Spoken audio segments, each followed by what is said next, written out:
वेदों की 10 बातें जीवन में बहुत काम आएंगी। संगच्छध्वम संवदध्वम, अर्थात साथ चले मिलकर बोलें। उसी सनातन मार्ग का अनुसरण करो जिस पर पूर्वज चले हैं।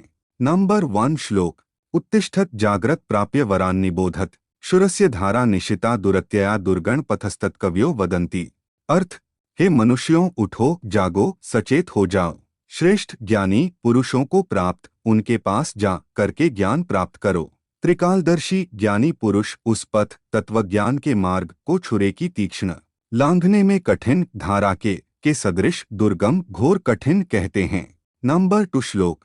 प्रथमेनार्जिता विद्या द्वितीयेनार्जितं धन, तृतीयेनार्जितः कीर्तियः चतुर्थे किं करिष्यति। अर्थ, जिसने प्रथम अर्थात ब्रह्मचर्य आश्रम में विद्या अर्जित नहीं की, द्वितीय अर्थात गृहस्थ आश्रम में धन अर्जित नहीं किया, तृतीय अर्थात वानप्रस्थ आश्रम में कीर्ति अर्जित नहीं की, वह चतुर्थ अर्थात संन्यास आश्रम में क्या करेगा। नंबर 3 श्लोक। विद्या मित्रण प्रवासेषु भार्या मित्रण गृहेषु च, रुग्णस्य चौषध मित्रण धर्मो मित्रण मृतस्य च। अर्थात प्रवास की मित्र विद्या, घर की मित्र पत्नी, मरीजों की मित्र औषधि और मृत्योपरांत मित्र धर्म ही होता है। नंबर 4 श्लोक। माँ भ्राता भ्रातरं द्विक्षण माँ स्वसारमुत स्वसा, समयंच सवर्ता भूतवा वाचं वदत भद्रया। अर्थात भाई भाई से द्वेष न करें, बहन बहन से द्वेष न करें, समान गति से एक दूसरे का आदर सम्मान करते हुए परस्पर मिलजुलकर कर्मों को करने वाले होकर अथवा एक मत से प्रत्येक कार्य करने वाले होकर भद्र भाव से परिपूर्ण होकर संभाषण करें। उक्त तरह की भावना रखने से कभी गृहकलह नहीं होता और संयुक्त परिवार में रहकर व्यक्ति शांतिमय जीवन जी कर सर्वांगीण उन्नति करता रहता। श्लोक। यथा द्यौश्च पृथिवी च न बिभीतो न ऋष्यतः, एवा में प्राण मा विभेह। अर्थ, जिस प्रकार आकाश एवं पृथ्वी न भयग्रस्त होते हैं और न इनका नाश होता है, उसी प्रकार है मेरे प्राण, तुम भी भयमुक्त रहो। अर्थात व्यक्ति को कभी किसी भी प्रकार का भय नहीं पालना चाहिए। भय से जहाँ शारीरिक रोग उत्पन्न होते हैं, वहीं मानसिक रोग भी जन्मते हैं। डरे हुए व्यक्ति का कभी किसी भी प्रकार का विकास नहीं होता। संयम के साथ निर्भीकता होना जरूरी है। डर सिर्फ ईश्वर का रखें। नंबर 5 श्लोक। अलस्य कुतः विद्या अविद्यस्य कुतः धनम, अधनस्य कुतः मित्रम अमित्रस्य कुतः सुखम। अर्थ, आलसी को विद्या कहा, अनपढ़ या मूर्ख को धन कहा, निर्धन को मित्र कहा और अमित्र को सुख कहा। नंबर 6 श्लोक। आलस्यन ही मनुष्याणा शरीरस्थो महान रिपु, नास्त्युद्यम समो बंधुः कृत्वा य नावसीति। अर्थात, मनुष्यों के शरीर में रहने वाला आलस्य ही उनका सबसे बड़ा शत्रु होता है।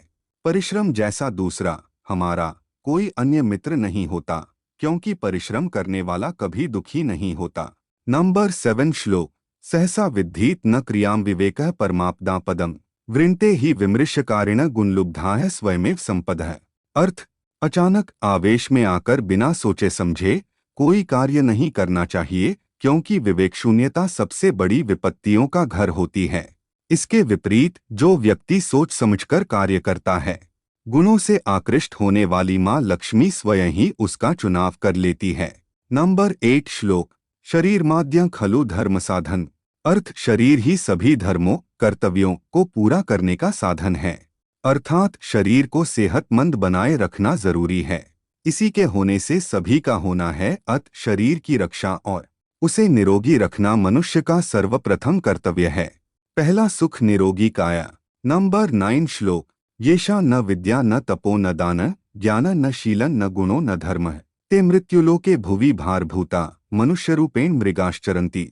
अर्थ, जिसके पास विद्या तप ज्ञान शील गुण और धर्म में से कुछ नहीं, वह मनुष्य ऐसा जीवन व्यतीत करते हैं जैसे एक मृग। अर्थात जिस मनुष्य ने किसी भी प्रकार से विद्या अध्ययन नहीं किया, न ही उसने व्रत और तप किया, थोड़ा बहुत अन्वस्त्रधन या विद्यादान नहीं दिया, न उसमें किसी भी प्रकार का ज्ञान है, न शील है, न गुण है और न धर्म है, ऐसे मनुष्य इस धरती पर भार होते हैं। मनुष्य रूप में होते हुए भी पशु के समान जीवन व्यतीत करते हैं। नंबर 10 श्लोक। बुद्धिः कर्मानुसारिणी बुद्धिर्यस्य बलन्तस्य। अर्थात बुद्धि कर्म का अनुसरण करती है, बुद्धि तलवार से अधिक शक्तिशाली है। धन्यवाद।